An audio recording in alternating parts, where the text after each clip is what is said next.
पूरी तरह से अब उतर चुकी है हमारे सामने।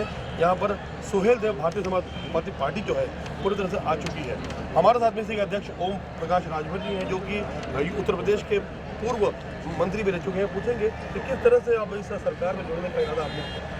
देखिए, हम लोगों ने 2017 में भारतीय जनता पार्टी के साथ सभी लोग मिल करके सरकार की 2014 का चुनाव में लोगों ने सहयोग किया, 19 के चुनाव में सहयोग किया। सरकार बनने के बाद केंद्र में और प्रदेश में जब सरकार बन गई तो अहंकार हो गया। उस अहंकार को ख़त्म करने के लिए हम लोगों ने उत्तर प्रदेश में एक भागीदारी संकल्प मोर्चा बनाया। भागीदारी संकल्प मोर्चा में माननीय बाबू सिंह कुशवाहा, कृष्णा पटेल, प्रेमचंद प्रजापति, बाबू रामपाल, रामधनी बिन, रामकरण कश्यप और ओम प्रकाश राजभर सहित हम लोग 8 दल के लोग मिल करके अभियान चला रहे हैं कि ये जिन लोगों ने हमको धोखा दिया, हम सब लोगों ने मिलकर भाजपा की सरकार बनाई, सरकार हम लोगों को धोखा दे रही है।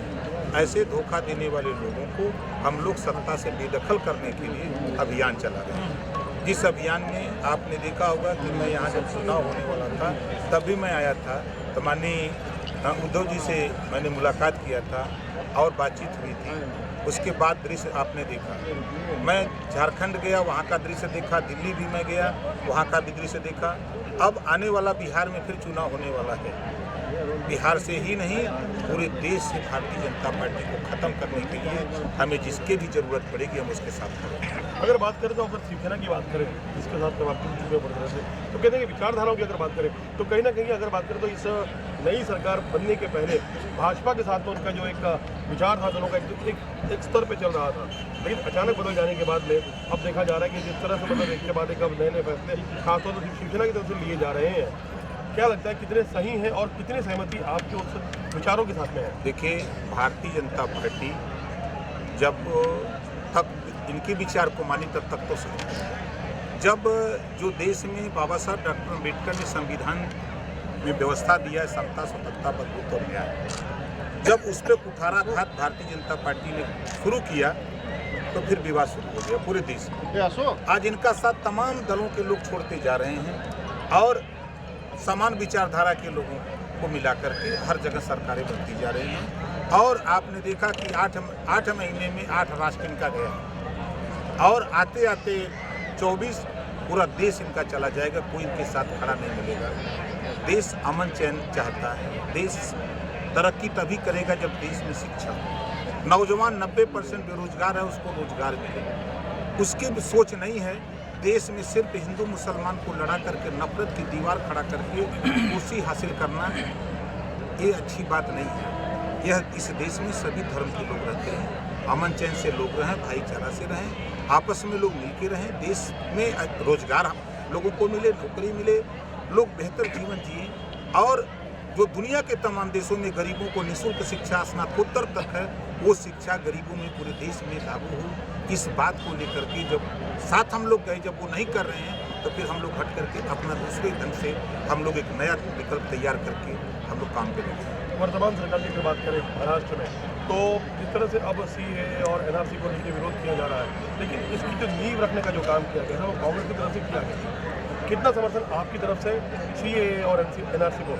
ये जब गुजरात के मुख्यमंत्री माननीय नरेंद्र मोदी जी थे तो देश में घूम घूम के विरोध कर रहे थे सीए का, एनआरपी का, एनपीआर का और एनआरसी का। आज जब देश के प्रधानमंत्री बन गए, अब समर्थन में उतर गए। क्या ज़रूरत है? हम भारत के लोग हैं, भारत में रहते हैं। अगर आपको ऐसा महसूस होता है तो आप जो चोर है उसको पकड़ो। आप सबसे एक तरफ से आप शुरू कर दे रहे हो। जैसे किसी इलाके में किसी मोहल्ले में चोरी हो तो चोर को पकड़ेंगे कि पूरे मोहल्ले भर को पकड़ेंगे? तो ये इनका सिस्टम जो है कि जो इन्होंने वादा किया था कि हम बेहतर शिक्षा देंगे, हम हर साल 2 करोड़ नौकरी देश में देंगे। इन्होंने कहा था कि हम महंगाई कम करेंगे।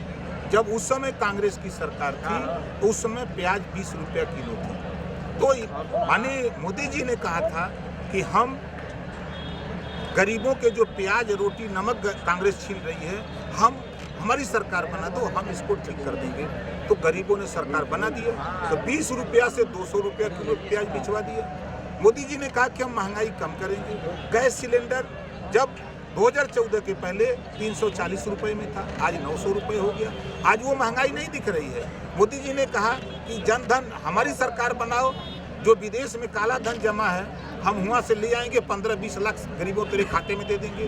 तो गरीब सोचा कि अब इससे बढ़िया तो कोई नेता है नहीं, तो गरीबों ने इनको वोट दे के प्रधानमंत्री बना दिया। अब बनाने के बाद इन्होंने खाता खुलवाया, जनधन योजना। अब खाता तो खुल गया। अब खाता खुलने के बाद गरीब जब बैंक पे गया पासबुक बनवाने, तो बैंक वाला कहा 500 रुपया जमा करो तो पासबुक लेके जाओ। बैंक का नियम है कि 6 महीने अगर लेन देन नहीं हुआ तो खाता बंद। 90% जनधन योजना का खाता बंद। करोड़ों रुपया नहीं बल्कि अरबों रुपया देश का मोदी जी ने बैंक में जमा करा दिया। और 15 लाख देने के बजाय पूरे देश ने किसी को 15 लाख दिया नहीं, ये धोखा इन्होंने किया। और इन्होंने कहा कि हम गुजरात मॉडल बनाएंगे। तो गुजरात मॉडल देखा आपने, दिल्ली में दंगा हो रहा है, अभी हिमाचल में दंगा हो रहा है, पूरे देश में ये दंगा कराने की बात शुरू कर दिया।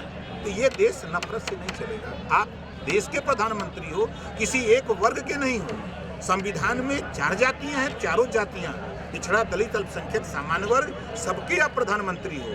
आप ये साबित कर रहे हो कि नहीं हम एक वर्ग के हैं, तो ये तो भाई अन्याय है। अगर बात करें जिस तरह से महाराष्ट्र में आपकी बारी में दस्तक दे दिया, अब महाराष्ट्र के अलग अलग जिलों में चुनाव होते हैं, तो किस तरह से आपकी भूमिका होगी चुनाव में? देखिए, महाराष्ट्र के अलग अलग जिलों में देखिए, ये महाराष्ट्र में पूरे उत्तर भारतीय राजनीति की दिशा और दशा तय करते हैं। तो ये जो यहाँ आए हुए लोग हैं, ये तो एक नोटिस पर आए हुए हैं, यहाँ कोई तैयारी नहीं है। एक सूचना है कि नेता आ रहे हैं, तो लोग आ गए हैं। और तैयारी से अगर यहाँ हो तो आपको बता रहा हूँ कि हम लोग 10 दिन यहाँ तैयारी कर दें तो लाखों लोग इकट्ठा हो जाएंगे। लोग ओम प्रकाश राजभर को खूब अच्छी तरह, हर वर्ग, चाहे वो सामान्य वर्ग हो, चाहे पिछड़ा हो, चाहे अनुसूचित जाति हो, चाहे जनजाति हो, सारे वर्ग के लोग इस बात को स्वीकार कर रहे हैं कि नहीं, एक नेता है जो सही बात बोलता है। देश में जो वादा जनता से करके लोग आए सरकार में, उस वादे से मुकर रहे हैं। इसको लेकर के हम लोगों ने ये प्रण किया है भागीदारी संकल्प मोर्चा बना करके कि ये पहले हम लोग रिहर्सल यूपी में हम लोग भागीदारी संकल्प मोर्चा की सरकार बनाएंगे। और इसी मोर्चे के बदौलत पूरे देश से जो देश में नफरत पैदा कर रहे हैं, जो बेरोजगारी पैदा कर रहे हैं, जो देश में अशिक्षा पैदा कर रहे हैं, इसको हम लोग उखाड़ फेंकेंगे ऐसी सरकार को।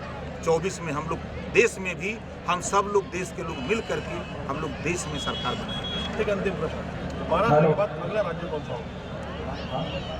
हम जा रहे हैं बिहार 22 मार्च को। हमारा कार्यक्रम बिहार में 4 लगे। 22 मार्च को हम बिहार हैं। हम अभी 15 मार्च को हम इलाहाबाद में हैं। हम 10 अप्रैल को बनारस में हैं, जहाँ प्रधानमंत्री जी का सीट है। आप देखिएगा वहाँ आपको कम से कम नहीं कुछ तो 1.5 लाख लोग जुटेंगे, कम से कम 1.5 लाख। अभी इलाहाबाद कार्यक्रम है, वहाँ भी कम से कम 1 लाख लोग जुटेंगे। पूरे देश में क्रांति है। जिन लोगों ने दिया कि हमको कुछ मिलेगा, तो दिक्कत हो रही है। जैसे है ना कि गाय को चूनी खरी और पानी, दाना, भूसा सब दिया जा रहा है और दूध नहीं देती है, तो छन्ना लगा करके दूध दुहा जाता है। बिल्कुल, ये थे हमारे साथ में ओम प्रकाश राजभर जी, जिन्होंने बताया किस तरह से उनकी जो पार्टी है उसकी शुरुआत जो है महाराष्ट्र में हुई है। लेकिन अब कहना कि देखना जिस तरह महाराष्ट्र के बाद में कई राज्यों में जाकर के अलग अलग पॉलिटिकल पार्टी से जुड़ने की बात कर रहे हैं। इनकी पार्टी महाराष्ट्र नेताजी आपके बताइए, बात टेलीविजन पर बताइए ताकि टेलीविजन पर गाँव आपका खबर पहुँच जाए कि टेलीविजन पर जब नेताजी बोल रहा है आपके बीच में कहला, ताकि गाँव के लोग भी वो बात के समझ जाए।